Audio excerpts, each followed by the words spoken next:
The next session is about coaching behaviors to build a healthy culture.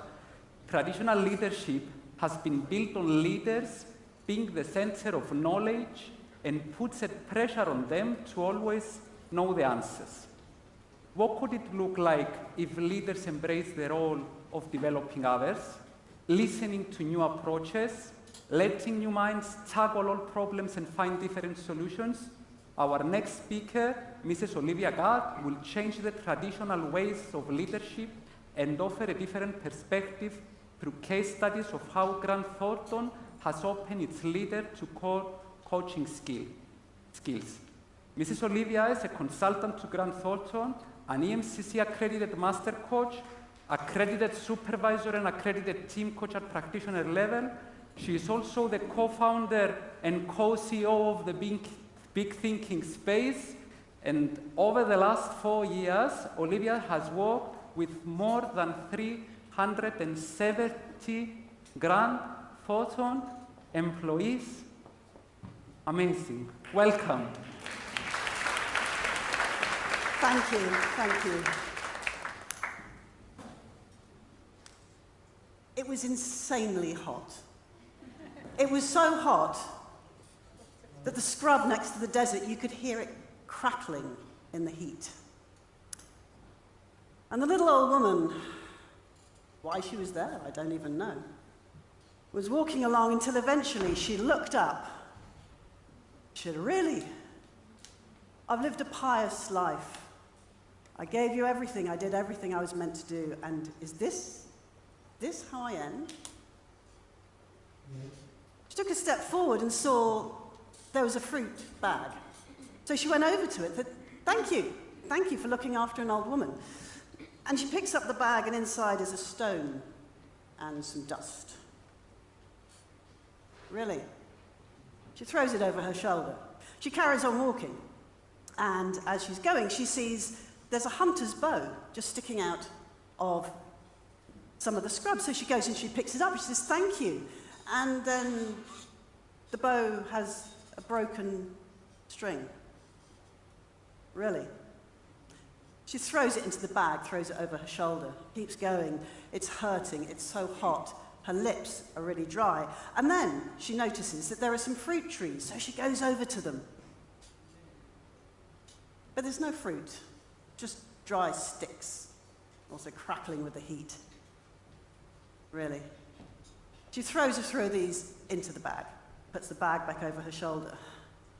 She carries on walking until she gets something on her toe, and she picks it up, and it's a bent piece of metal. Really? Throws it into the bag. And she keeps on walking. And eventually she's there by the side of a river, a fast-flowing river. And she's like, I don't know what I've done to deserve this. And she throws the bag down. She says, well, thank you. Thank you. So, hello. I'm Olivia Gadd. I like to tell stories. I've got a few things I'd like to explain to you. It's already been explained. I've worked with Grant Thornton, and over the last 4 years, we have worked with leaders, partners, directors across the network, 370 of them, to get them to a space of really understanding what they could be as leaders. Before I do that, though, and share some stories about that, I'd like you to do some of the work that we got them to do to get to the place where we actually shared coaching as a leadership model. So, on your tables, you will find some bits of paper. You'll find some red and some green bits of paper. And we're going to create this model. So what I'd like you to do on your tables is to grab those bits of paper. There's also a Sharpie, nice pen. And I'd like you to think about the worst leader that you have observed. You don't have to name names. It could even be yourself. We don't know. But I'd like you to think about a leader. And you've got one set of papers per table, so you're going to have to talk to each other and swap thoughts. But what I'd like you to do is to write down maybe 3 or 4 observable behaviours of a terrible boss. that you have seen. I'm going to give you a couple of minutes, and then I'm going to go completely rogue and upset the sound man and try and walk amongst you and find out what your answers are. So I need one piece of red paper that says observable leadership behaviour on it, and I want you to work together, red piece of paper, this one with observable leadership behaviour, and just chat amongst yourselves, what have you seen rubbish leaders do? Is there anyone who has no idea what I've just asked them to do? Brilliant. So I'll give you a couple of minutes to think about what does a rubbish leader do.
If anyone has a good example, just hold your red piece of paper in the air and go, yes, I do. Yes, you do. Yeah, okay. So, I'm going to do this, sound guy. I do apologise. So what observable behaviour of a terrible boss can you share? Never having meetings. Okay, that's an observable behaviour. Who else has got something that a really bad boss did? Okay, over here. Shouting. Sorry about that. Shouting, bad leadership behaviour. I'd love another one. Okay, at the back, you're going to have to shout out.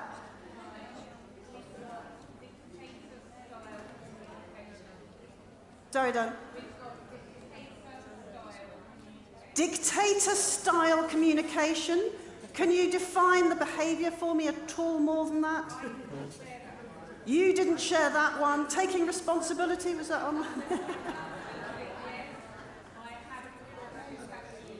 Sorry, I can't hear. They're engaging in the activity. Just give us a second. We'll get the microphone is mic coming for you to you. in a There second. Evcharisto, thank you. My name's Andrew McFarlane. So I had a boss who was like this, dictator style, and I would say an example was that she would put a diary date meeting into our diary and tell me that we were negotiating the agenda, and then I would turn up and she would have the whole agenda. Anything I wanted to talk about was never discussed. And with each item, she would say, would you like to tell me your views? And as I opened my mouth, she would say, okay, so what you're going to do is. Wow, So there's a lot to unpack in this particular leader. There was. So thank you for letting me share it. No, thank you for sharing. That's what we're about. It's nice to talk it out. Good if you caught that, but, you know, setting up a meeting, saying we'll discuss an agenda, giving the agenda, asking for an opinion, cutting them off. So communication, really lacking. Anyone else got another good one? There's one at the back there.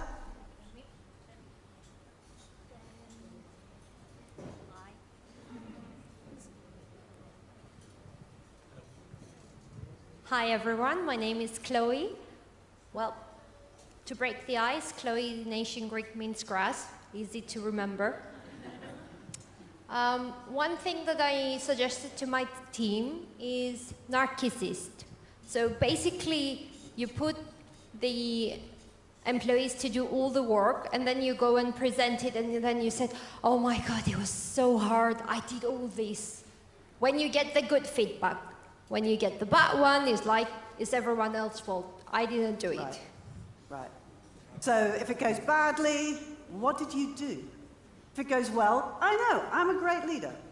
Not very good. Okay, so hopefully you've also got others on the tables. We don't have a lot of time to share out more. What I'd like you to do is hold the idea, hold that behaviour in your head, and think about the team behaviour as a result of that bad boss's behaviour. What did the team do in those examples that you've come up with? So just give you a couple of minutes. What happens to a team when they've got a boss who's being like whatever you put on your first piece of paper?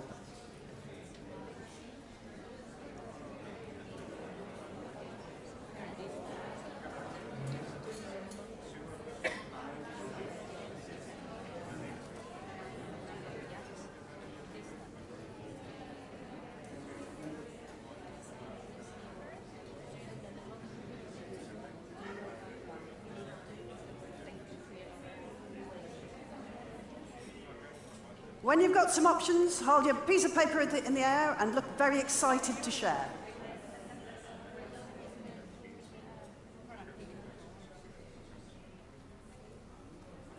You look excited to share. Yay, there's a microphone. Thank you. Hi, I'm Stefania. Hi, Stefania. So, the team would be unhappy, not productive, demotivated, high turnover, and bad relationships between everyone. Great. We've got a whole list here from Stephanie. Thank you very much from that table. So the demotivation, the lack of communication within the team kind of falling apart, maybe people leaving. That's what I heard. Has anyone got anything else that they'd like to add? How does a team behave when they've got this bad behaviour from a boss? Right in the middle there's someone with their hand up, and someone at the back. Great. Something we observed, and especially in the COVID period, if the leadership doesn't respect, doesn't motivate the personnel, doesn't give the good example, the personnel can take sick leave as much as they can. They have it, they take it. This is what happens in the hospital, at least what I know. Yeah. So people just disappear. Whether it's mentally or physically, they get out of the workspace. So there was one over here somewhere. Have a mic here. Who's next? You're going to have to be bolder. So, I want the microphone. I have to admit that I wasn't expecting this, so I'm also doing some exercise now. Thank you. Olivia. You are agile as a flea. It's beautiful. I agree on absenteeism. I was going to say that as well, both mental and physical, but also having a common enemy. So there is something about them coming together against this common enemy. Yeah. But Possibly not the coming together of a team that we're looking for, but they might come together. So, last piece of this, you've got your horrible behaviour, you've got your team with their resultant behaviour. So what's the outcome? So it could be for the work product, it could be for the customer or the client. What happens to the work? You've got a rubbish boss, team behaviour, absent or leaving. What happens to the work? Rubbish delivery. I'm getting now just people getting random and just shouting things out. Rubbish delivery. Anything else? What happens?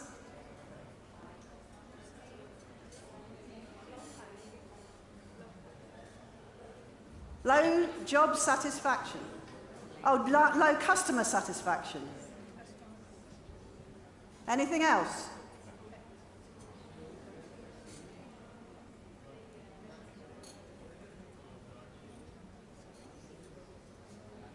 Yep.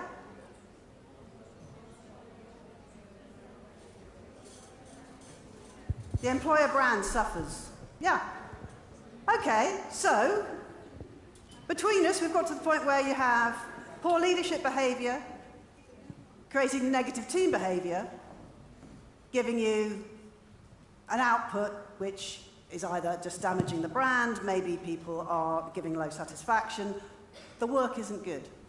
Now, hyper quick, because we could do this for another hour and that's not going to work, What about on the green bits of paper? Just note down the same stuff. So observed leadership behaviour of the best boss you've ever seen. Now, you may not have worked for them, but my God, when you see that boss, you love what they do.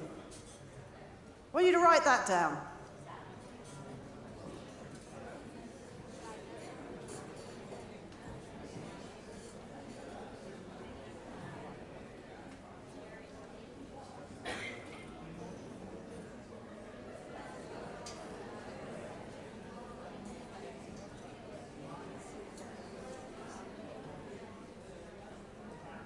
Any quick thoughts on brilliant boss behaviour?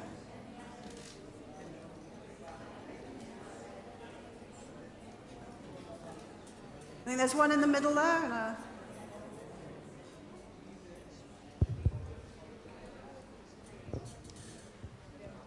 The first word that came to my mind, and most of people here, it's empathy. empathy. Listen to you carefully Yeah. and knows personally your name Yeah. in a huge company. Right. So showing empathy, listening, knowing who you are. I mean, your boss knowing who you are is kind of fundamental, isn't it? So you may have other notes on your page, but if you think about that, what's the resulting team behaviour? What happens when you have a boss who's empathetic, who listens?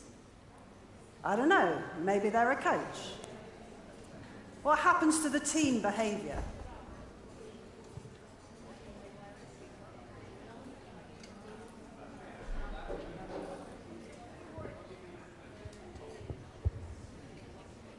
Who's got something they want to share?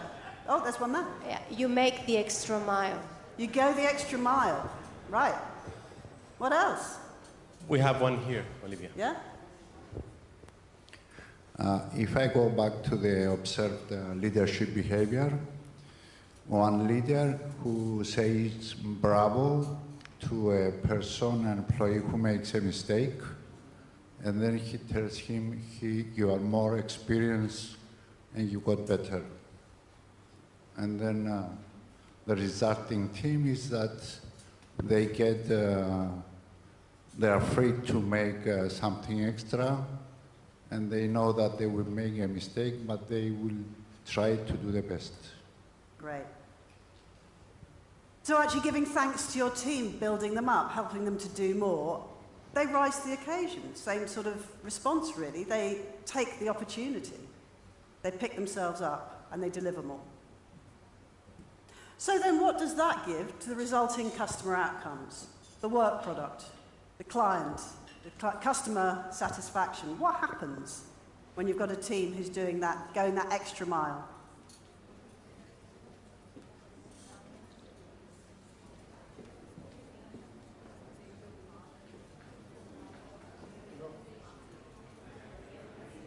Who'd like to share?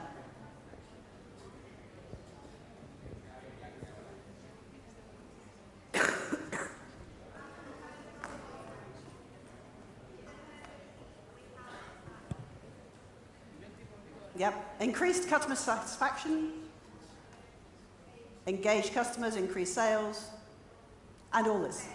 Benefits. Perfect. Great. So, one of the things we found in Grant Thornton is when we just said to leaders what you want to be as a great leader with great behaviours, they'd go, well, who even knows what that means? We all know. We all know. I've never done this exercise, and I've done it with big groups and small groups. Generally, I've prepped the people so that they have microphones ready, and I really apologise for that. But we all know that a leader's behaviour really impacts how the team works, and that really impacts the work product. So it's a really simple model that we've worked off in Grant Thornton. Leadership creates culture, creates results, performance. And then, you think, okay, so leadership behaviour, what is it that we're really dealing with? We work with really great people. Our leaders are delightful. Some of them are here now, being delightful. So what is it that we're struggling with? What have they learnt over their work lives? And one of the things, and it was mentioned earlier, the difference between maybe a fixed and a growth mindset, or a traditional leader and a more progressive one. And I don't know if you've got the repeater screens now. But one of the things that certainly my generation grew up with was, I have to be perfect. I have to be so good. I have to be able to do everything. Because that's my validation. So if I'm in a technical area or a softer area, it doesn't really matter. I really need to show that I've got all the answers. Now, the challenge with that, as a belief, is that then you don't consult, you don't ask for feedback, like the boss at the back of the room who was like, well, I'll tell you what you should be thinking right now. Really not helpful. The style will be very instructional. So here's a piece of work, and this is how you will do it. And I know that's how you will do it, because that's how I do it. And I know I'm right, because, look, I have all the answers. So it's very controlling, very resistant, not really looking for input, just wanting to perpetuate their need to be right, because that actually, at a psychological level, is really deep for them. And it can be a paralyzing fear of failure. I have to be the expert, I have to be right, because what would happen if I'm not? It's a lot to get over. It's a lot to grow up with. So, talking about more a progressive or transformational style of leadership is a growth mindset, which for a lot of you in the room, you're going, I know this, Olivia, but I'm going to share. Really striving for growth and knowing that we have plasticity, that we have the capability for growth and change, and so do others. Really consulting, knowing that maybe I'm not right. Maybe there's a fresh view.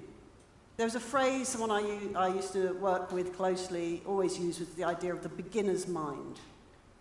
When you're working on something that you've worked on for 30 years and someone comes in, it's their 3rd month, and they go, oh, why do we do it like that?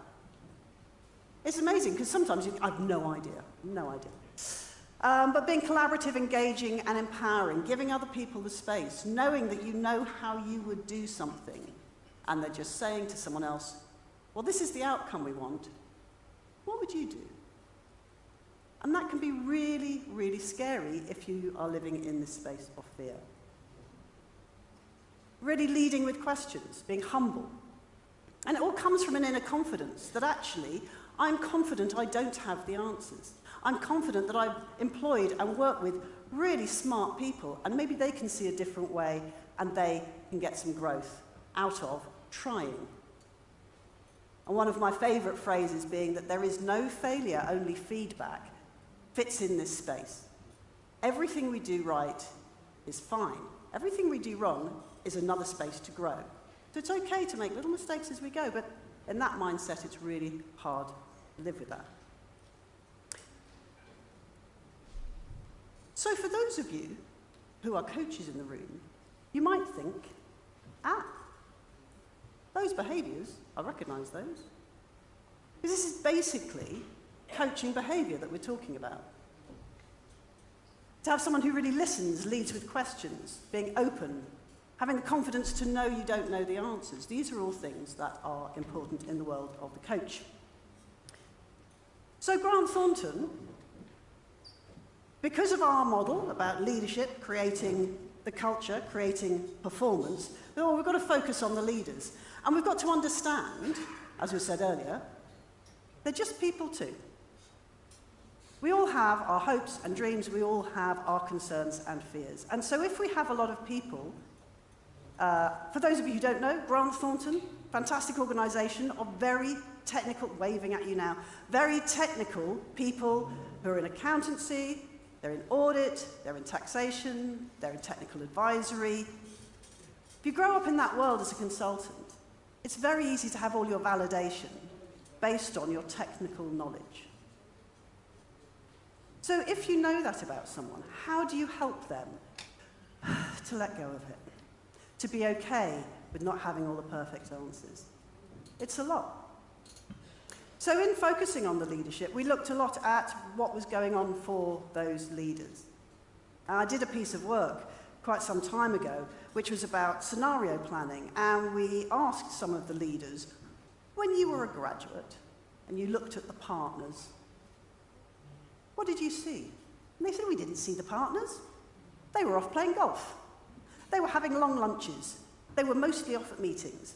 We were here doing all the work. Did you want to be a partner? Oh my God, I wanted to be a partner like that, yeah. And then in the present day, we said, what do the graduates who are looking at you see? And their body language would change and be like, well, they don't really see me because I'm often just sorting things out. I'm hunched over my computer, I'm dealing with the stuff. I often do longer hours than them. I'm really trying to dig all the dirt and fix all the problems and know all the solutions. Do you think they want to be like you when they grow up? I wouldn't. So it's quite interesting, the way that as a leader, we know we have a leadership shadow. People are looking to us. There's something really strong in focusing on leadership. It wasn't just on their leadership behaviours, but on who they were choosing to be as a leader. Some of this was mentioned before. So that self-knowledge, that awareness of what actually are they doing and how is it impacting those around them? How does their mood matter?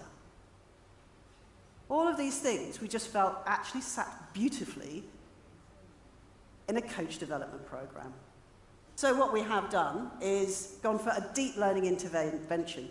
What about you? I've executive leadership for 25 years. I've been on lots of little programs to learn stuff. You go away for 3 days, they dip you in the new behavior, you go, great, I get it, and then you walk away your old self. So we thought we can't do that. It needs to be a much bigger intervention. So we went for a full practitioner level qualification. 150 hours over 12 to 15 months, depending on how the person was busy. These people are busy. These people are running the business. This is the directors and the partners of a really dynamic firm. They really had to invest a lot of time. But we knew that the way that we were going to get them to change behaviour, as I think a lot of you here will know, is behaviour change happens over time. It doesn't just happen on a click. So, as practitioners, they were given workshops to learn skills. They were given practice sessions within those workshops. They were asked to really try this stuff out on themselves to get much more self-aware. The idea of putting the oxygen mask on yourself before you help the person next to you, that's what we preach. It's like you've got to go through coaching to be able to do this coaching with your people. You've got to know how it feels. So that's what they go through over the course of the year. During the year, each of them will work with 4 coachees. So they're doing deep 90-minute sessions, 6 of them, with 2, and then for another 6 months they're working with another 2. So they're really getting into the depth of the emotional connection, of deep rapport, of recognising, it might be someone in your team, you think, well, I know Bob, I worked with him for ages. But it turns out you didn't know them, because in the coaching relationship you start to see how they really tick and what they're really doing. And then they start to think, how much do I know the rest of my team? And it gets very profound. The impact on culture piece, I just want to talk through with a few little case studies. How are we going? So in our American practice, in the US, it's huge practice. And what they decided to do was they elected to have cohorts of their own. So a cohort is between 15 and 25 people. So they picked out people who came highest on their leadership index, which is some very clever machine that finds out through 360 and other things the impact that they have as a leader. They picked the people at the top of their index and put them on our program. And they all came out with much higher scores. So then they're starting to work through. And the difference that they're making is, well, the stuff we're saying, they said, we know what coaching is. We coach our people all the time. But as we went through the program, they started to recognize that what they did was they told their people all the time, sometimes with a question mark on the end. They mentored their people all the time, which involved telling them what to do with a smile, and that's how it worked for me. So actually giving them coaching and mentoring skills proper really changed their acuity in terms of how they work with their people. and their retention rate, even though we've only done 2 cohorts, so we're 2 years in with that particular practice, in those places where there are accredited coaches, you can see the profile of retention starting to change because those partners are affecting the partners around them and starting to challenge the ways that things are done. It makes a real difference with clients, and this is one of the fantastic pieces of news about coaching when we're dealing with leaders and helping them to understand what it can do. It was one of my big changes when, as a consultant, I went through a coaching program, became accredited, and I started talking to my clients differently. And this is exactly what they found happened in the Indian firm. The GT Bharat, they decided that they really wanted to look at their people and how the performance was going, but how could they superplus their client relationships? And it turned out that coaching was good for that too, because they were listening to their clients in new ways, because they were asking very, very different questions. They were being more holistic rather than just saying, here's the task, we'll fix the task. They're asking about the business. They're asking about the future. They're asking about potential. They're asking about what hasn't been said yet, which as a consultant is a very scary question to ask.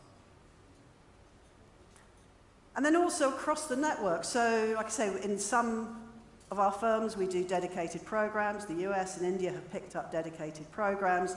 Otherwise, we do regional programs. So we work in the Americas, EMEA, and in APAC. So what we're finding there is across the network, we're getting incredibly deep relationships forming because these people are coaching each other in practice. They're starting to really get a closeness and a relationship, which is kind of hard to get at other places. We have been busy. So since 2019, we are now running our 22nd cohort. Well, I'm looking a little tired. So 380 leaders across 63 countries. This is all online, because doing this all in person, I don't think I could have done that much traveling in a year, and I'm not sure that we would have afforded it. But we started this in 2019 with a live pilot, and then we had a bit of a pandemic. So within 5 weeks, we changed the program up so that we could deliver it online, so that we were still giving an offering to the firms. And actually, although the feedback is, we'd love to do this in person, the cost in time, the environmental cost of all the travel, the cost of venues and so forth, generally the consensus is we should stay doing this online, which is helpful because when we have APAC on Monday and Tuesday and the US on Wednesday and Thursday, I don't mind getting up at 6 o'clock in the morning and going to bed 12 o'clock at night 2 days in a row, but I don't want to travel the whole world for it. The great thing is, because each of our coaches is working with 4 coachees, just through the program, more than 1,500 people at between manager and partner level have got deep coaching from one of our coaches in development. And that's just within the program, because generally what they then do is they carry on coaching because they can't get enough of it.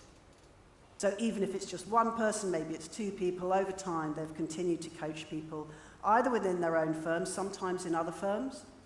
If you're in a small firm, it can be difficult to coach within your own practice. Sometimes it can be easier with something tricky to work with someone in another space. So that's what we've been up to. Really happy to talk about it afterwards, because I haven't even touched the surface of it, and I've, run out of time. Cyprus, by the way, Thornton and Cyprus were one of the firms that came onto our pilot, and they now have 6 practitioners amongst their numbers, and how many partners are you? 11.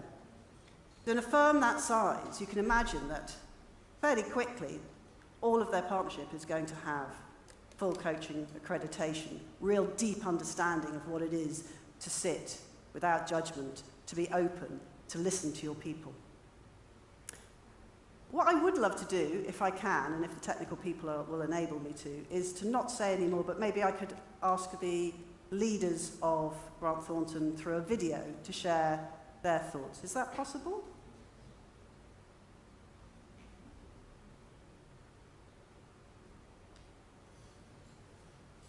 possible.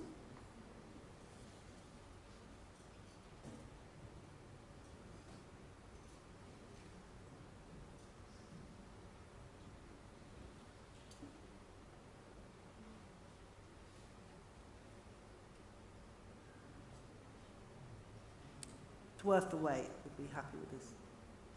There's Maria. The Exceptional Coach Program has made a profound effect on my working life. Before the program, when a colleague came to me with an issue that they wanted to solve, I was really quick on giving them a solution. It was probably not the best way, but I thought that that was my role and responsibility. Now, I try to understand the problem first and then help my colleagues to find their own solution to the problem.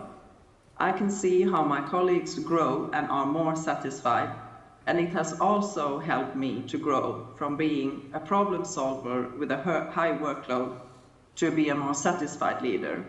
It gives a lot when you can see others improve and grow.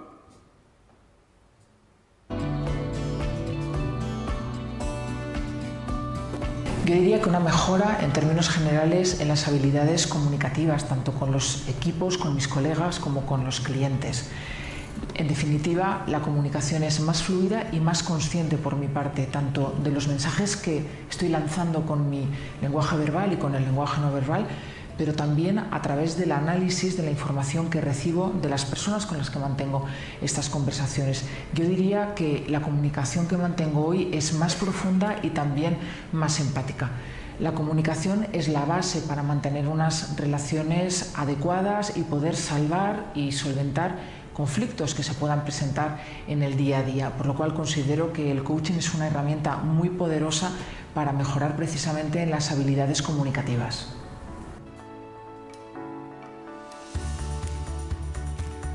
Vous savez, quand nous sommes consultants et que nous accompagnons beaucoup de clients, nous finissons par croire, souvent à tort, que les gens viennent vers nous juste pour avoir des solutions.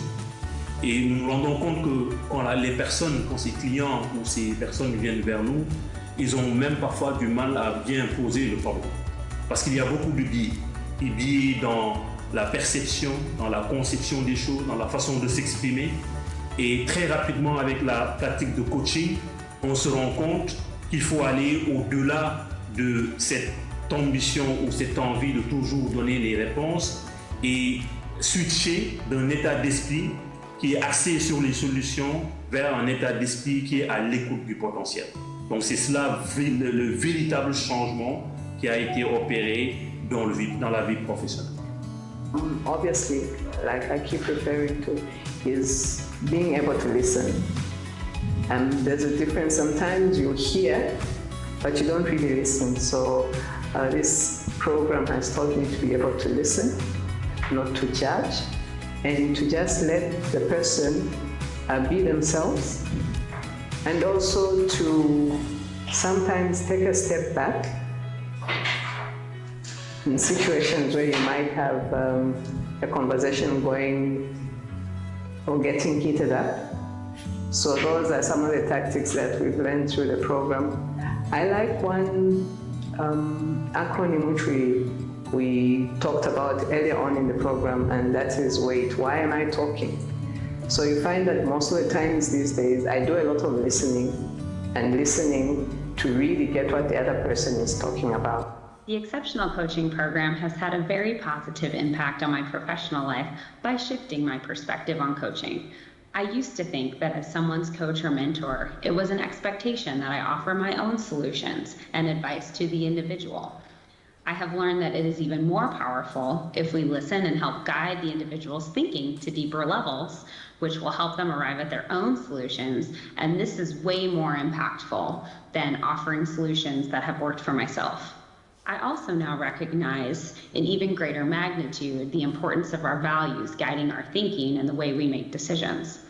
A useful lesson I have learned is the importance of listening for potential and the importance of being 100% present and focused on the individual. I have learned the importance of taking time to reflect and gather feedback. I have also learned that an effective coaching relationship is long-term, and this can evolve with time. It's okay to not have instant gratification on a solution to a challenge or a goal. With every single discussion that we have, making progress is what's key, and the ability to listen, guide the discussion, and reflect continuously over time will help the coachee get to deeper thinking on the topic and arrive at their own solutions.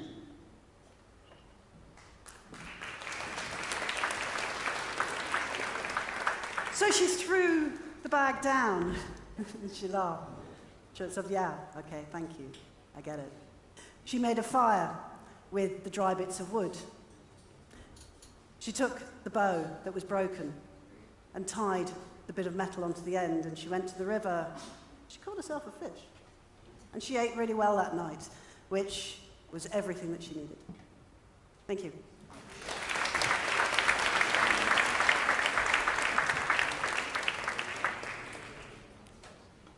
Thank you, Olivia. I did the maths. It comes down to approximately 8 leaders per month. I was disappointed, though, to find out that you haven't traveled all the countries. Well done. Thank you. Thank you.